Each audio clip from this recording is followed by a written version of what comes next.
Whether you're looking for answers to specific life questions or seeking to become the best version of you possible, welcome to the Mental Breakdown and Psychreg podcast, where we offer insight, information, and strategies based upon research and years of practice as clinical psychologists.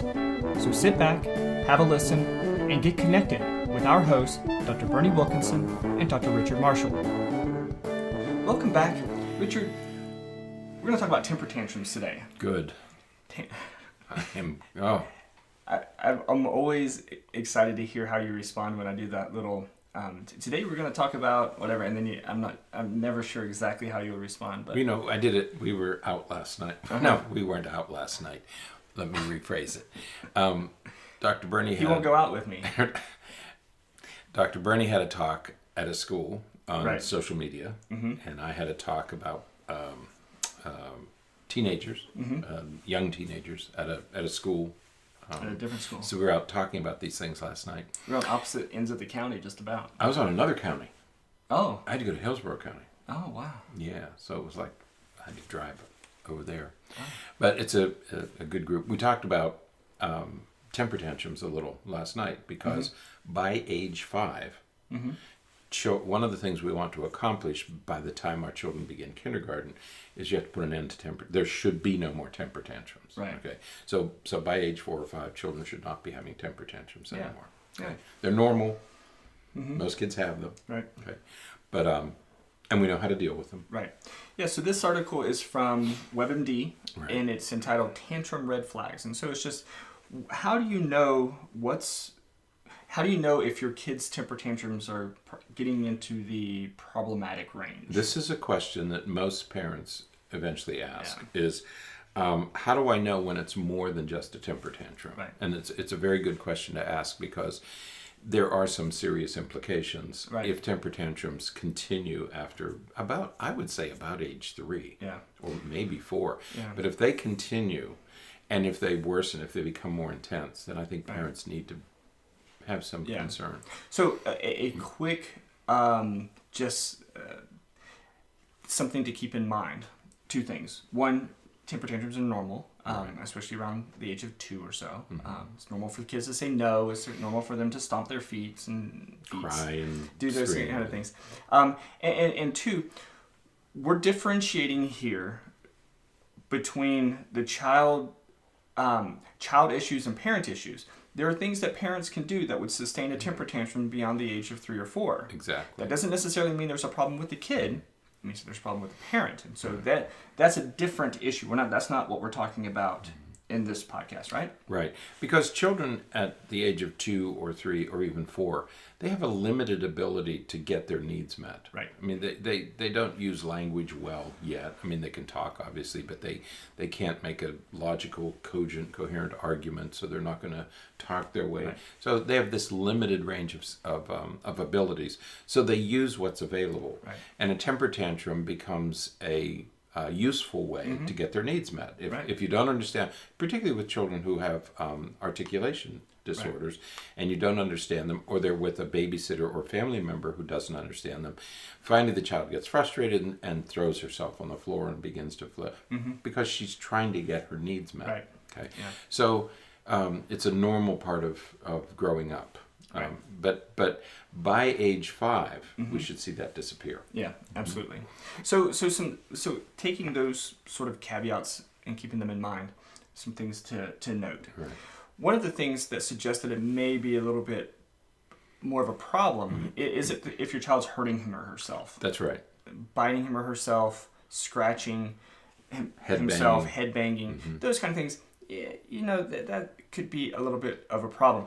Now, again, a lot of that still depends on how the parent responds. That's right. Because if the kid is upset and having a temper tantrum, a normal, typical temper tantrum, and the child throws himself back and they hit their head on the wall, and the parent responds immediately and says, "Oh, let me," and gives them what they're wanting, and sort of reinforces the temper tantrum. It wouldn't be surprising if the child starts to use that as a tool to get what they want. If the child believes that this will get him or her what they're seeking, they're going to use it. It becomes a useful tool in my toolbox to get my needs met.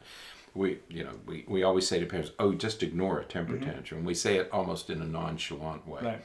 But the only way you completely get rid of temper tantrums is you don't respond. Right. And if the child doesn't get anything for having the tantrum, they'll stop. Right. But if the child is reinforced, if the child gets something, anything, attention or anything, then the child interprets that to mean, oh, okay, this is a tool I can use to get what things that I want to get my needs met. And yes, a 2-year-old can figure that out. They can figure that one out. Yeah. So really, when we're talking about self-injury types of things here, we're talking about injuring oneself without an audience. You know, if they're in their room biting themselves and scratching themselves, if you walk in and you see him biting his arm or stretching his leg or something, then that's what we're talking about here, right? Yeah. Another thing is if your child is unable to calm himself down. Right. And so here, early in childhood, kids will use things to soothe themselves or to pacify themselves, which is why we have pacifiers, right? By the time they get to be 3 or 4, they shouldn't need those things anymore. They should be able to calm themselves down on their own. But if they're unable to, we may be getting into that realm of emotional dysregulation or that inability to regulate and manage one's emotions. That's right. By age 5, if you want a mile marker, by age 5, children should have the ability to calm themselves, to pull themselves back together. Mishaps are going to happen, kids are going to get frustrated, but they should develop the ability to calm themselves by age 5. Because remember, they're going to go to kindergarten, and they're going to have this ability because there won't be a parent nearby to calm the child. So children have to learn how to calm themselves. Right.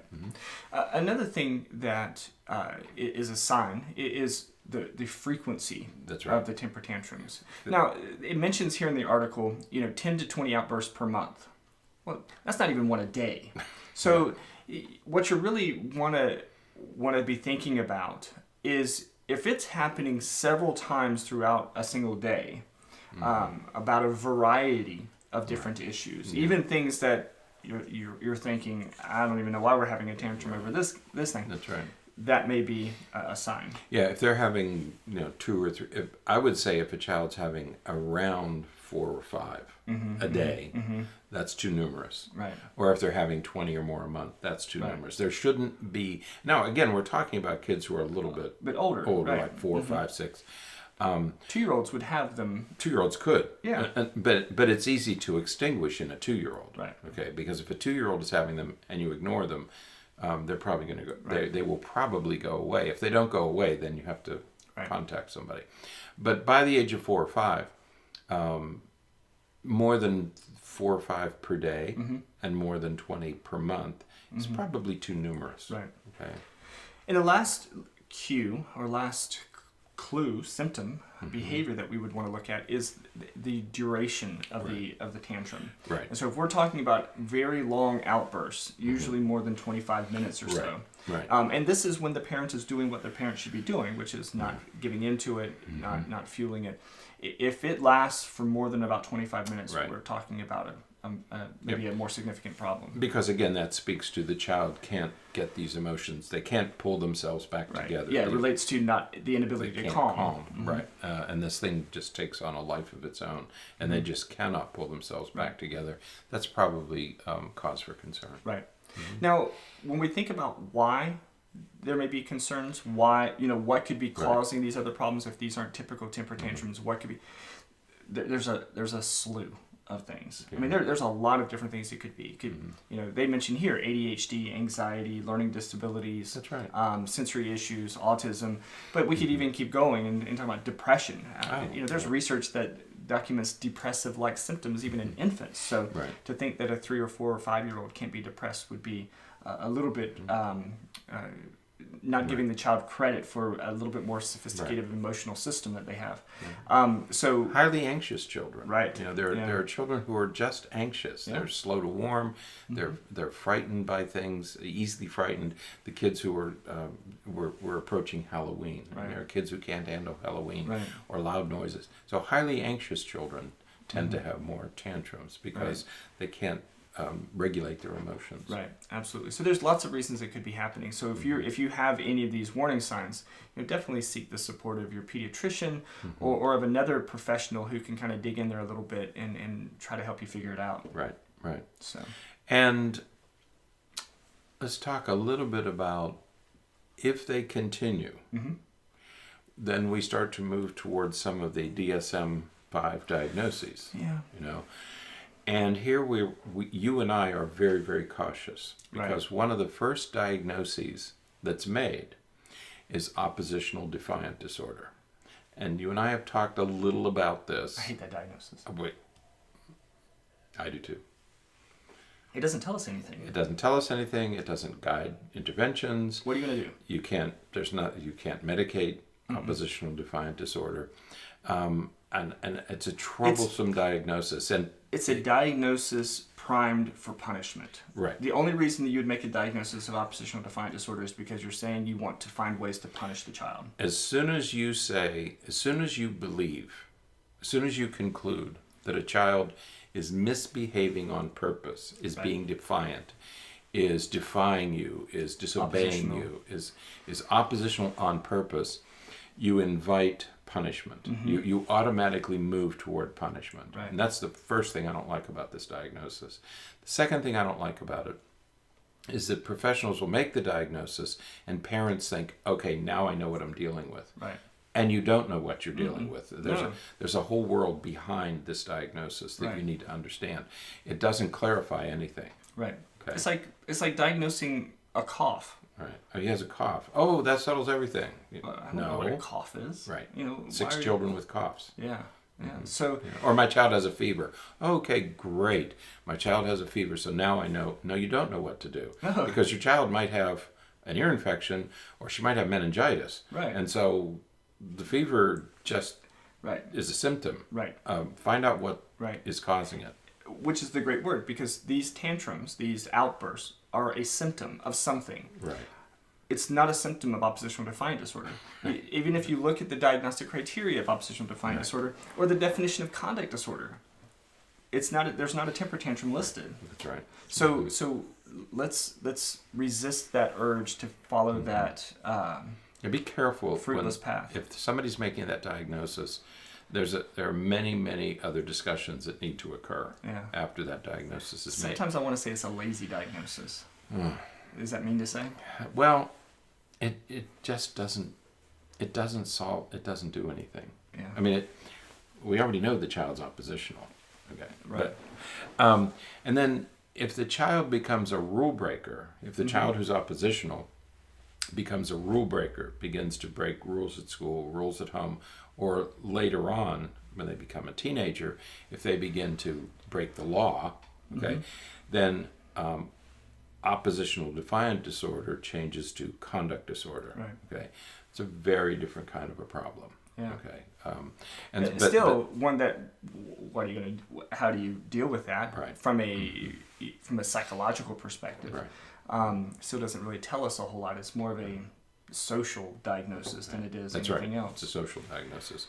And then there's the last one is disruptive mood dysregulation disorder. So a child could be moving in that direction if they're having sustained and intense and numerous tantrums, especially if they're attacking people or breaking things. And especially if they have that chronic irritability where they're just always sort of prickly. Correct. It could be they could explode on anything. Most kids who are diagnosed with DMDD